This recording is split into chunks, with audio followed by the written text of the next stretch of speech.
우리는 산소에 둘러싸여 살아가고 있으므로 그 점을 당연히 여깁니다. 산소는 우리가 숨쉬는 공기의 일부로 색깔도 냄새도 맛도 없습니다. 보이지도 않죠. 그러나 우리 몸속에서 일어나는 생명의 불은 항상 신선한 산소를 필요로 합니다. 음식을 먹지 않는다면 한 달밖에 살 수 없습니다.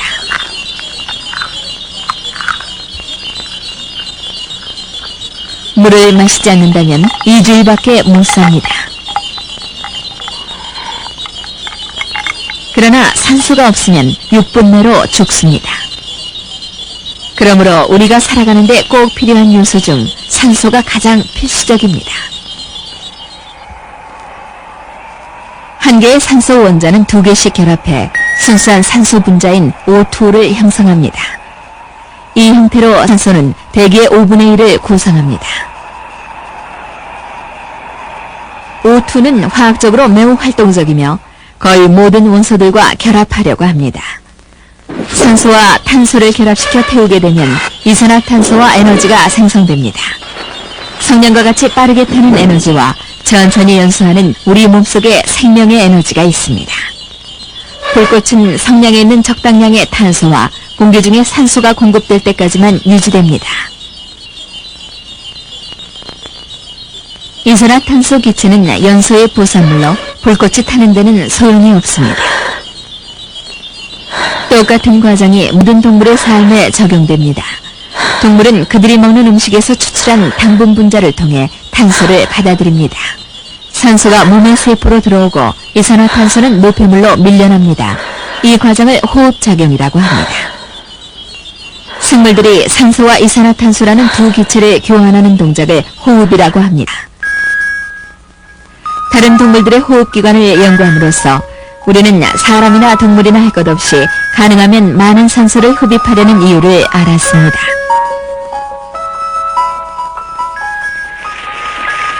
바닷물과 담수에도 산소가 녹아있어 여기서도 동물은 숨을 쉽니다. 집신벌레는 단 하나의 세포로 이루어진 단세포 동물로서 호흡 과정 역시 가장 단순합니다.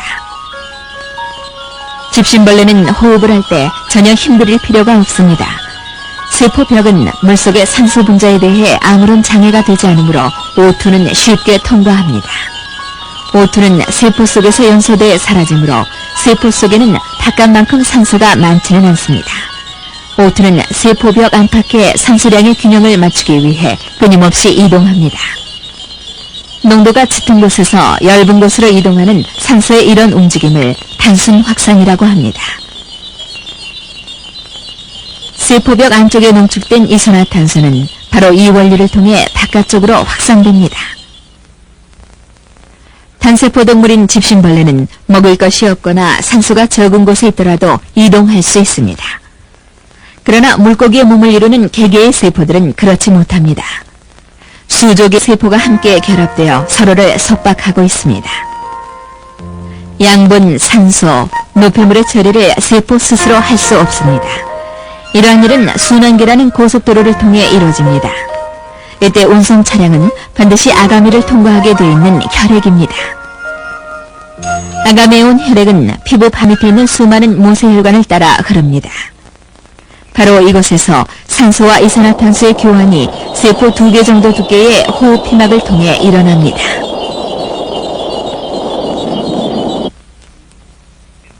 아가미 속의 호흡 피막은 겹겹이 배열되어 있는 섬세하고 깃털 같은 조직입니다.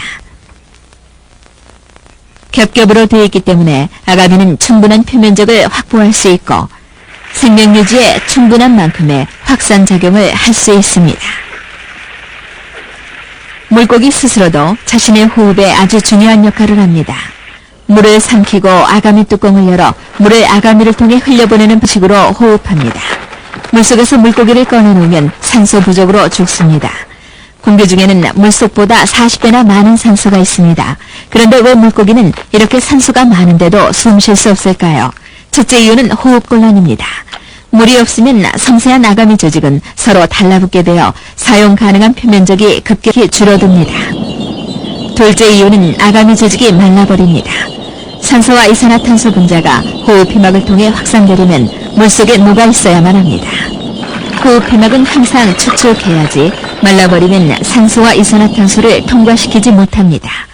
제때 물속으로 돌아가지 못하면 물고기는 죽습니다. 육지동물에게 호흡피막을 마르지 않게 하는 것은 어려운 일입니다. 우리와 마찬가지로 지렁이도 산소가 풍부한 공기를 빨아들이는 호흡기관을 가지고 있지만 지렁이는 흙에 입자들 사이에 있는 공기를 이용합니다. 지렁이는 몸 전체가 호흡피막과 같은 기능을 하므로 항상 피부를 축축하게 해야 합니다. 그래서 지렁이는 축축한 흙 속에서 삽니다. 만약에 우리의 호흡막이 몸 밖에 퍼져 있다면 아무리 적셔줘도 금방 말라버립니다. 이때의 문제점은 호흡피막을 몸 안쪽에 옮겨놓으면 습기를 유지할 수 있으므로 간단히 피할 수 있습니다.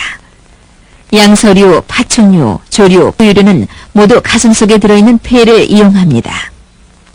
인간의 폐는 갈비뼈 바로 안쪽에 있으며 몸속의 공간을 둘로 나눠주는 한 장의 근육으로 된 횡격막이 있습니다.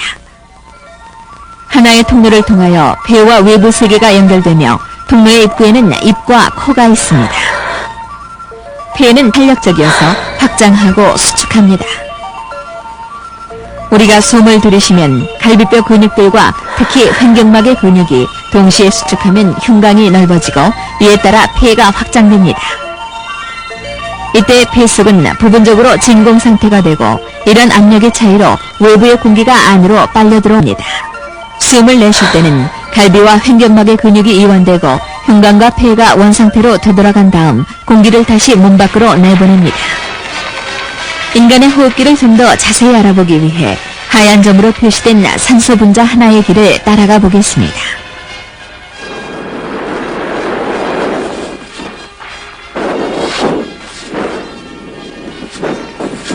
흉관과 폐가 확장되면 산소 분자는 비강의 입구인 콧구멍 속으로 빨려갑니다. 안쪽으로 들어서면 공기 중에 굵은 먼지 덩어리를 막아주는 굵은 털로 된 보호막을 지나갑니다. 일단 이 털들을 지나서 비강이라는 넓은 곳으로 들어간 공기는 각기라는 세개의 돌출물을 소용돌이치면서 지나갑니다. 여기서 갑자기 온도가 상승합니다. 이 방의 표면은 모두 점막으로 덮여 있는데 이 막들은 혈액 속의 열을 방출하는 모세혈관들로 가득 차 있습니다. 이 여행이 끝날 때까지 이런 점막은 계속 이어집니다.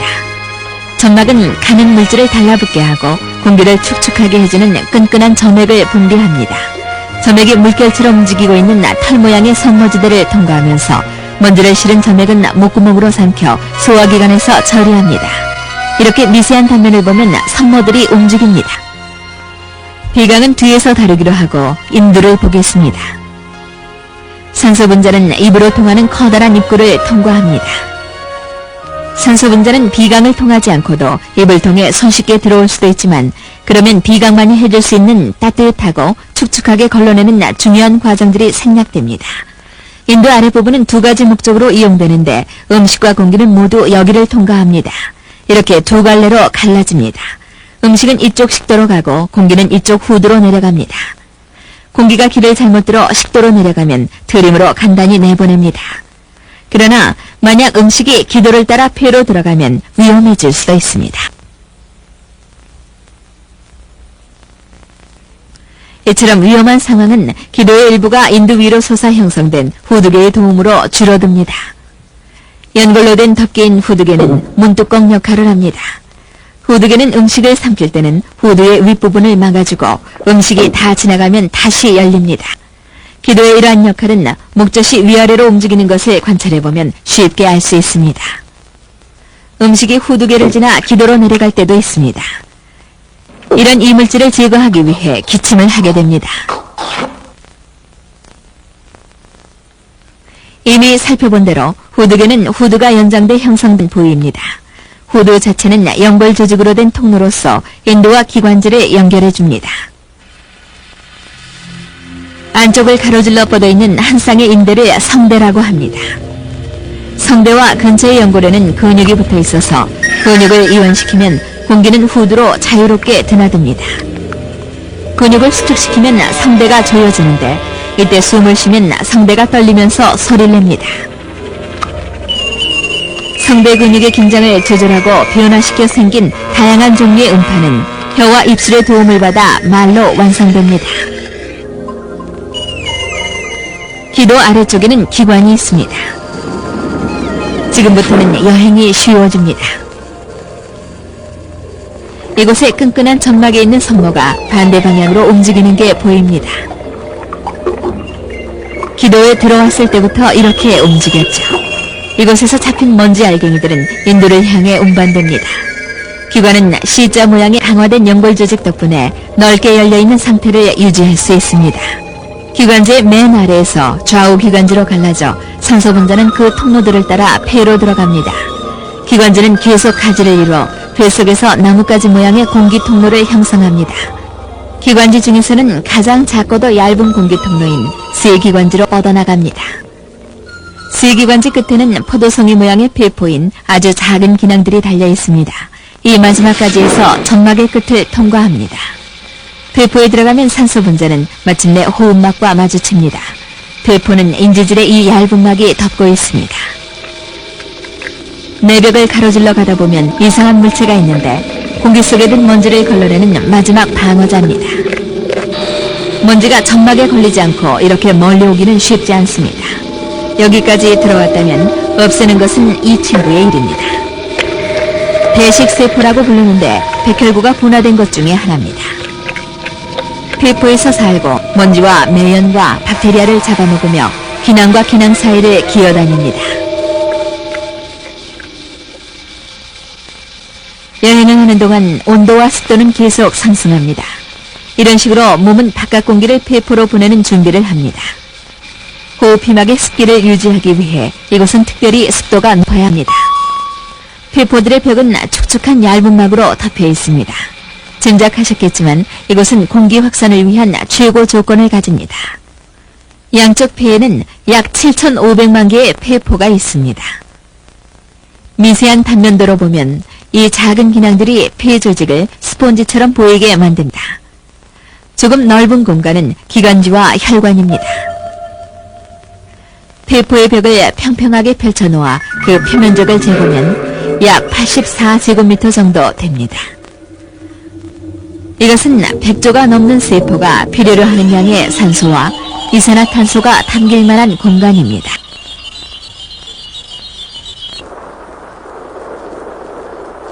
지렁이나 물고기와 마찬가지로 우리 몸의 호흡히막과 세포 간의 운송기관도 혈액입니다. 뱃속의 기관지의 가지들과 더불어 얽혀있는 것은 몸 구석구석까지 끊임없이 혈액이 통과하는 순환기관으로서 혈액이 통과하는 중앙펌프인 심장으로 모두 통합니다. 이것은 적혈구인데 해야 할 임무가 있습니다. 혈류에서 가장 바쁜 일꾼인 적혈구는 다른 성분보다 많은 양의 산소를 더 빠르게 운반합니다. 25조 개의 혈구가 있는데 혈액 속의 고체 성분은 거의 다 적혈구고 액체 성분은 혈장입니다. 이것을 단 하나밖에 없는 적혈구라고 가정하고 한 바퀴 도는 걸 따라가 보겠습니다. 우리는 여기 심장의 오른쪽에서 출발합니다. 여행은 심장의 박동과 함께 시작합니다. 첫 번째 목적지는 폐입니다.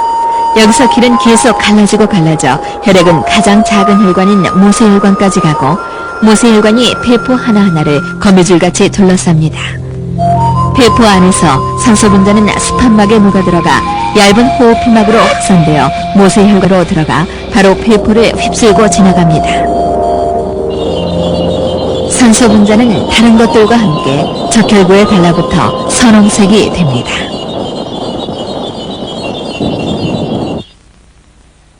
산소가 풍부해진 적혈구는 다시 심장의 왼쪽으로 돌아와 첫 번째 순환을 끝냅니다.